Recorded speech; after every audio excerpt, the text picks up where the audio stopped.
find the red button. With your thumb, you will slide down and hold the button at the top like this. Then with a quick flick of your wrist, you will activate. Everyone try together now.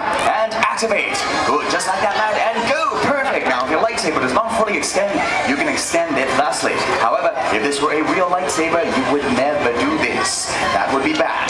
Now, everyone hold your lightsaber on your right side like so. This is so the light does not affect your young eyes. And it looks really cool. Good. Deactivate by pushing your saber back in with your hand. Now I will show you your training targets. You will be striking your opponent's left shoulder, then your opponent's right shoulder.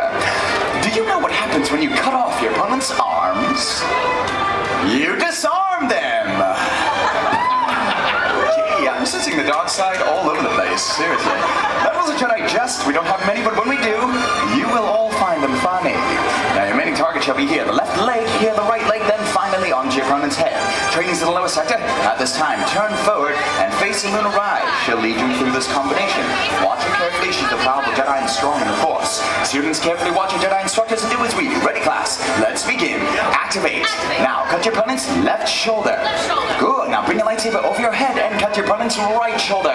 And deactivate. Bravo, class. We're off to a fine start.